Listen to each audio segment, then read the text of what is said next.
We're looking at an analysis report on Navitas Semiconductor, which argues it's a hidden 10x opportunity. Right. The idea is that it's the key to powering NVIDIA's next-gen AI data centers with GaN and SiC tech.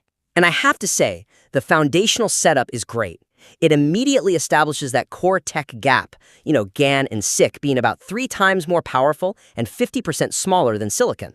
That part is undeniably strong. It sets up the whole pick and shovel play perfectly, addressing a really severe energy bottleneck in AI.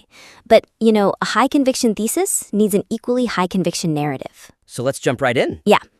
Let's sharpen what I think is the most interesting part of the title, the hidden angle. Okay, so to maximize the impact of the hidden gem narrative, the analysis report should deepen the explanation of why the market hasn't priced in the NVIDIA partnership yet, focusing on technical ambiguity rather than just financial size. Exactly. The way I read it, the report right now argues it's hidden mainly because it's a small cap company, under $2 billion, and because of that big revenue drop. The 53% year-over-year drop, yeah. Which is because they're pivoting from low-margin mobile stuff. And while those things are true, they're also, pretty boilerplate reasons for overlooking a small cap turnaround. They don't scream hidden gems so much as risky small company. So how do we make it unique? Well, I think we need to anchor the hidden status more firmly in the technological transition itself. The market might be skeptical right now because this whole 800-volt architecture, partnership, the golden ticket is still pretty new. It's nascent, yeah. And the commercial ramp-up, it's just not fully understood by generalist investors. They see the small market cap, they see the revenue drop, and they pause. But the real story is deeper. The deeper truth is that the engineering challenge itself creates this temporary market misunderstanding. Okay, I see where you're going. So if we frame the hidden part around that required technological leap, it really boosts the report's authority. So instead of just saying NVIDIA partnership, you detail the specific complex engineering hurdles of putting GaN into this new 800V standard. Things that, only specialists would really get. Exactly. Like, is it a thermal management issue? Is it about integration complexity at that higher voltage? Get specific. Can you give an example? Sure. Think about it. The power density of GaN at 800 volts creates huge thermal runaway risks, especially in these packed AI server racks where one failure is just catastrophic. Right. So if Navitas has some kind of proprietary packaging solution that manages those specific high-stakes thermal requirements, that is the true hidden moat. That detail changes everything. It transforms market skepticism from a flaw into an indicator of opportunity that's based on specialized insight. So the market isn't just ignoring a small company, it's actually waiting for proof of qualification through this incredibly complex engineering challenge. A challenge that Navitas is uniquely positioned to solve. And you have to emphasize how hard mass adoption is, too. The report mentions the Global Foundries deal for a made-in-USA supply chain, which is great. But we can go deeper. We have to. Detail how securing the specialized supply chain for GaN and SiC creates a necessary and temporary blind spot. Scaling this kind of tech is hard. It's expensive and it's slow. And that difficulty is the real barrier for the market, not just the stock price. That's what justifies calling it a hidden gem. Okay, that leads perfectly into the next point, which is the financial foundation. It needs to be just as solid as the tech argument, especially if we're saying the ramp-up is slow and complex. Absolutely. The analysis report must provide a clearer, more detailed breakdown of the financial runway and stability during this transition period. Because right now, the low revenue figures are the biggest, most immediate counterargument to the whole thesis. Right. So the report basically notes that Q3 2025 revenue was only about $10 million. Which is tiny. And it dismisses this by saying, well, they have a strong cash position of around $150 million, and they're not going bankrupt. Which is not the most reassuring analysis. It needs to fully reconcile that low revenue state with the timeline, with revenue really kicking in around 2026 or 2027. That gap is the primary risk. The crucial question for any high-growth, low-revenue company is always, can they survive long enough to actually see the payoff? Exactly. And to strengthen the credibility of that holding period, you have to explicitly quantify the cash burn rate. Link that $150 million war chest to successfully funding this pivot. So it looks less like a pile of cash and more like a budgeted plan. A plan that buys them exactly the time they need for that AI revenue to start flowing. But hold on, isn't that getting a little too deep into the accounting weeds for a 10x thesis? I mean, do we risk scaring off the reader by focusing so much on cash burn and dilution risk? No, I think transparency on the risk is what validates the conviction on the upside. You have to be realistic. The reader needs to see the estimated timeline that the $150 million provides. Okay, so let's run a quick hypothetical. If their quarterly burn is, say, $10 million in operating expenses, and they're making $10 million in revenue. Then they're essentially cash flow neutral. But that's before you account for R&D, expansion, and capital expenditures to scale up. Right, that changes the math completely. If R&D so that the 800V qualification adds another $5 million a quarter and CapEx adds another 5, then that $150 million buys them 15 quarters. just under 4 years. That hard deadline has to be front and center. The question then becomes, is the 2026-2027 timeline conservative enough to fit into that runway?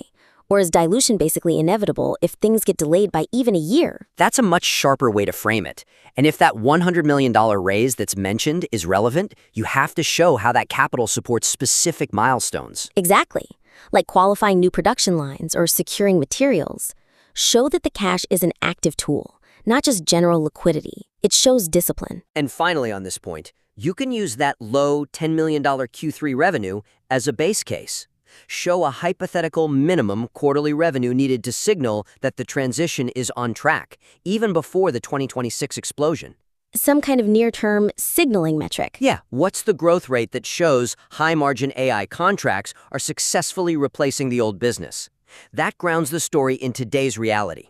And that's what transforms a hopeful statement into a measurable thesis that can actually hold up under scrutiny. Absolutely. Okay, so now let's turn to the ultimate goal of the thesis, the 10x potential. The jump from the current market cap of what, around $1.9 billion to a $20 billion valuation?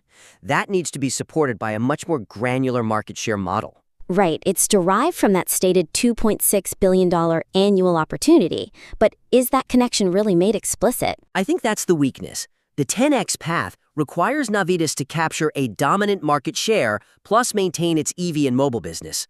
But the link between that revenue capture and the $20 billion market cap is, well, it's vague. We need to see the math. Okay, so this needs specificity. We need to define the exact market share assumption and quantify what maintaining the other business actually contributes. The price target, $25 plus, has to be mathematically robust, not just aspirational. So let's try to model it. First, what does dominant even mean? 20%? 40%? Let's just say 20% for now. So 20% of a $2.6 billion market is what? $520 million in annual AI revenue? Okay, so $520 million in AI revenue. And let's say they successfully maintain another $100 million from their higher margin EV and other business. So their total annual revenue by 2030 is $620 million. Right. Now, to get to a $20 billion market cap from $620 million in revenue, you would need to justify a valuation multiple of roughly 32 times forward sales. And that is a very, very high multiple. It's typically reserved for, software companies or businesses with truly disruptive, untouchable moats and insane growth rates. Precisely. And that specific number, 32x, has to be addressed head-on. The report needs to explicitly state, we project a 32x forward sales multiple based on X market capture and Y projected growth. And then justify it. And maybe the justification goes back to our first point, that proprietary packaging solution creates an unassailable advantage. Or maybe the growth rate from 2027 onward is just consistently above 50%, but you have to make the case. And since the non-AI segments are a necessary part of this, you have to briefly articulate the size of that sustained revenue. Show the robustness of the entire business model, not just the AI part. And that finally brings us to the competitive landscape. What are the counter-arguments here that make that high multiple feel so tenuous? Yeah, we have to challenge the idea of dominance and consider threats beyond just legacy silicon. Right.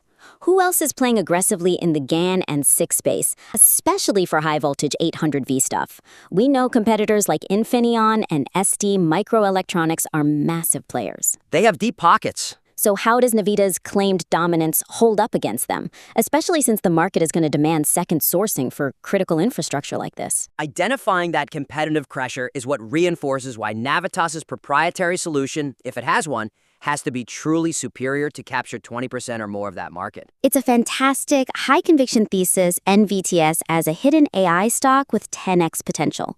But making it fully robust means plugging these three major gaps. Okay, so let's summarize the actionable feedback. First, refine that hidden gem narrative. You got to integrate specific technical and supply chain challenges tied to the 800V architecture. Make the hidden angles something only deep analysis could uncover, not just its market cap. Second, fortify the financial foundation. Explicitly detail the cash burn rate and quantify the exact runway that $150 million provides against that 2026-2027 revenue curve. Show they have the time they need. And third, make the 10x valuation path concrete. Model the specific market share percentage required, say 20%, and link that revenue to an explicit valuation multiple, like 32x forward sales, and then argue why that multiple is actually warranted. The underlying data here is excellent. The NVIDIA partnership, the superior technology, the energy bottleneck, it's a great starting point for an investment case. For sure. By tightening up these three structural and quantitative points, this analysis report becomes exceptionally compelling, much harder to dismiss. We really look forward to seeing the revised analysis with these deeper justifications.